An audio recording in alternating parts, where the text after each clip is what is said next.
Okay, so we're going to go over what your general education requirements are specifically for social work students. So on your degree plan, the general education requirements are listed at the bottom left-hand corner and the top right-hand corner. So when we're looking at your general education requirements, these are specific to social work students. So if you're talking to friends outside of your college, they may have different kind of requirements that are unique to their college.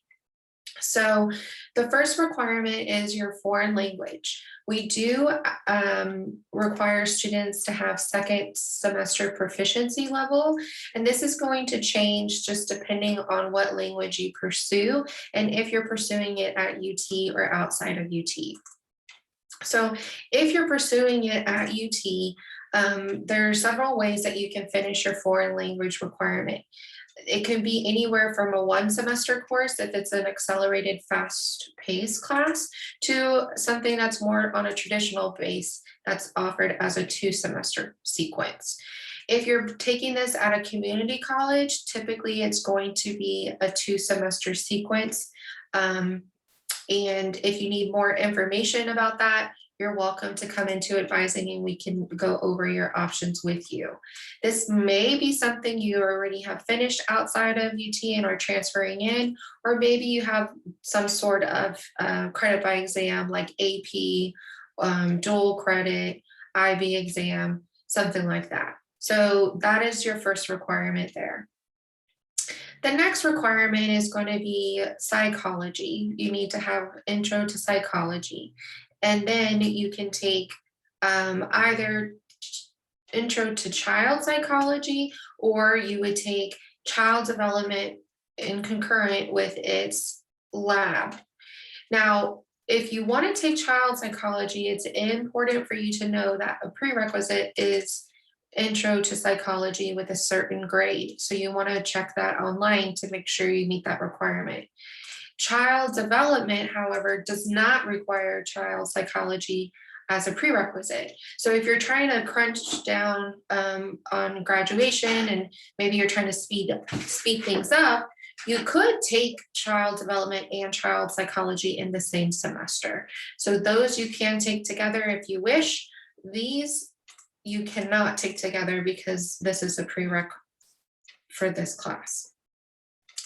These courses sometimes come in as transfer hours and they'll be a generic transfer hours. So if you think you took an equivalent at a community college or another four-year institution, but your degree audit is not picking them up correctly, just speak with one of the BSW advisors so we can see if that might be something that we can submit a petition for you.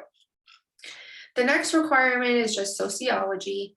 You can take that at UT, you can take that at community college. And then we have economics. So for economics, we suggest you take economics sooner rather than later, just because it is a prerequisite for some of your upper division social work courses that you'll be transitioning into.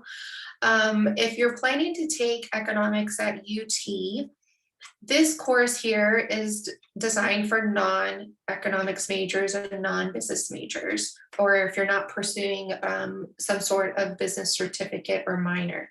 This class is a kind of a blend of a little bit of microeconomics and a little bit of macroeconomics. So you would be eligible to take this class. You'd also be eligible to take this class at UT, Introduction to Microeconomics. If you wanted to take Introduction to Macroeconomics at UT, you do have to have credit for microeconomics first. We only require 1 semester of economics. So if you want to do macro specifically, instead of having to take micro and then getting into macro at UT, a lot of community colleges will actually let you take macroeconomics prior to taking microeconomics. So that is an option for you should you want to take macroeconomics. Otherwise, if you plan to do economics at UT, you're either going to do this introduction to economics or this microeconomics. The next requirement is human biology. So for your human biology course, we do accept any of these biology classes, and it will also double dip for you in your core natural science requirement. So One of these bio classes should automatically pick up into your degree audit for this core natural science whenever you register for it or if you've transferred credit in. One thing to point out, this biology 311C is designed for science majors. And also if you're interested in maybe going into STEM field, nursing, or one of the other pre-health professions like pre-dent, pre-med, pre-vet, etc. This is typically the science class you would take for those requirements.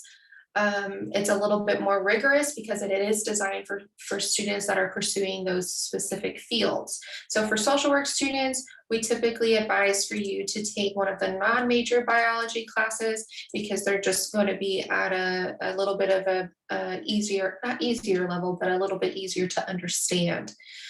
The next requirement is going to be your upper division social behavior science courses. And here you can see that you have to take 9 credit hours.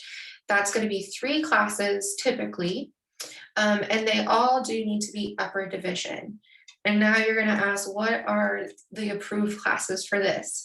Well, if you scroll down to the second page here, you can see that these are the fields for upper division social behavior science that we allow. Basically, you can take 9 hours from any of these fields. There is one catch. We do not allow you to take more than 6 hours of social work 360K topics or CDI, which is critical disability studies.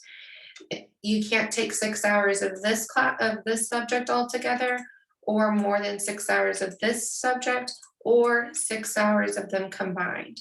So that is where we're capping you for that requirement. Although we highly, highly, highly encourage you to take courses outside of social work and look into these other awesome fields, because it's a good way for you to just expand your knowledge and expertise. And all of these really are going to be overlapping in your interests with social work. Oh, another field that we just added actually is women and gender studies. So that is also another field that you could take as part of your 9 hours of upper division social behavior science. When you're looking at your 9 hours of upper division social behavior science, this is a really great way for you to double dip in your degree audit and degree plans, especially if you're double majoring in one of those fields like sociology or psychology or government, and doing that as a second degree, those courses can plug in here. Upper division social behavior science is also going to be a really great way for you to work in some of your flags that you don't get within your social work major. So it's a good opportunity for you to double dip with your writing flag and also potentially a global cultures flag. So that's pretty much everything you need to know for your general education requirements in the School of Social Work. If you have other questions, please feel free to come in for walk-in advising or send us an email.